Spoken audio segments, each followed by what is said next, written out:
नमस्कार, देख रहे हैं इंडिया न्यूज हरियाणा। मैं हूं आपके साथ चारू कौशिक और इसी के साथ इस वक्त की बड़ी खबर आ रही है। बड़ी जानकारी आपको दे दें, सीएम सैनी से पूर्व केंद्रीय मंत्री अनुराग ठाकुर मिले हैं। चंडीगढ़ से बड़ी खबर, सांसद अनुराग ठाकुर ने मुख्यमंत्री नायब सिंह सैनी से मुलाकात की, मकर संक्रांति और लोहड़ी की शुभकामनाएं दी है। साथ ही दोनों के बीच कई महत्वपूर्ण मुद्दों को लेकर चर्चा भी हुई है। तो मुख्यमंत्री नायब सिंह सैनी और पूर्व केंद्रीय मंत्री अनुराग ठाकुर की शिष्टाचार भेंट हुई और दोनों ने एक दूसरे को मकर संक्रांति और लोहड़ी पर्व की शुभकामनाएं दी है। मुलाकात की तस्वीरें भी देख सकते हैं आप। दोनों के बीच कई महत्वपूर्ण मुद्दों पर चर्चा हुई।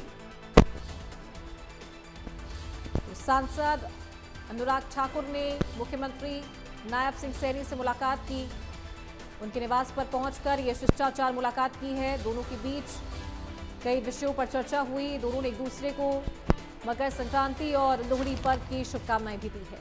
मुलाकात की तस्वीरें भी देख सकते हैं आप। दोनों के बीच शिष्टाचार मुलाकात हुई है।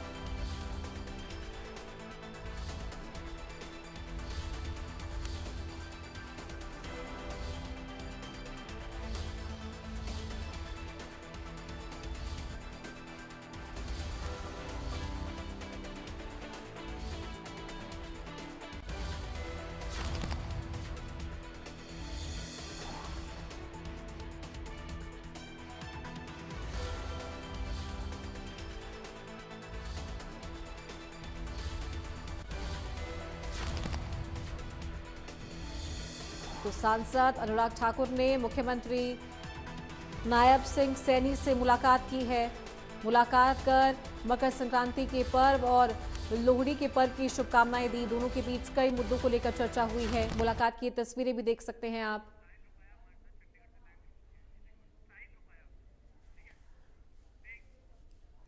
और इसी खबर पर ज्यादा जानकारी के साथ सहयोगी साहिल हमारे साथ चंडीगढ़ से लाइव जुड़ गए हैं। साहिल, आज सांसद अनुराग ठाकुर और मुख्यमंत्री के बीच शिष्टाचार मुलाकात हुई है और क्या कुछ चर्चा हुई है? कई विषयों पर बातचीत भी हुई है दोनों के बीच।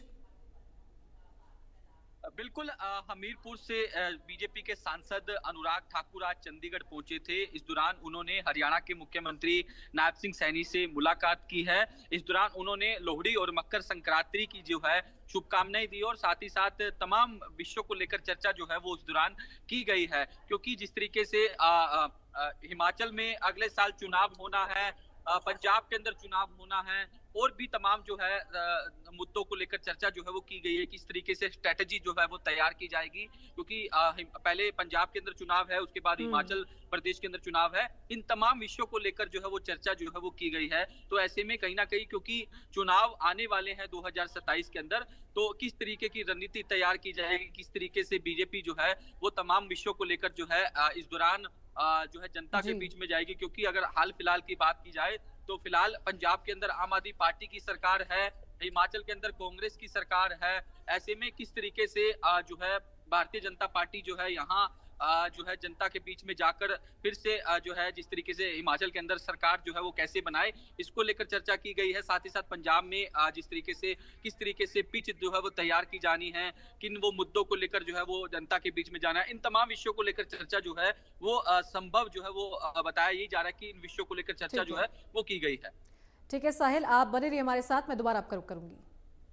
हरियाणा सरकार ने निर्देश जारी किए हैं। हरिजन और गिरिजन शब्दों के इस्तेमाल पर रोक लगा दी है। सरकारी कामकाज में शब्दों के इस्तेमाल पर रोक लगा दी गई है। मानव संसाधन विभाग ने ये निर्देश जारी किए हैं। सभी विभागों, बोर्डों, निगमों को ये निर्देश जारी हुए हैं। विश्वविद्यालयों और जिला प्रशासन को भी ये निर्देश मिला है। तो हरियाणा सरकार ने सभी विभागों को अनुसूचित जातियों और अनुसूचित जनजातियों के संदर्भ में सरकारी पत्राचार और अन्य आधिकारिक कार्यों में हरिजन और गिरिजन जैसे शब्दों का प्रयोग नहीं करने के निर्देश दिए हैं। इन निर्देशों में स्पष्ट किया गया है कि भारत के संविधान में अनुसूचित जाति और अनुसूचित जनजाति के लिए इन शब्दों का प्रयोग नहीं किया गया है। सभी आधिकारिक कार्यों में केवल संविधान में वर्णित अनुसूचित जाति और अनुसूचित जनजाति शब्दावली का ही उपयोग किया जाना चाहिए।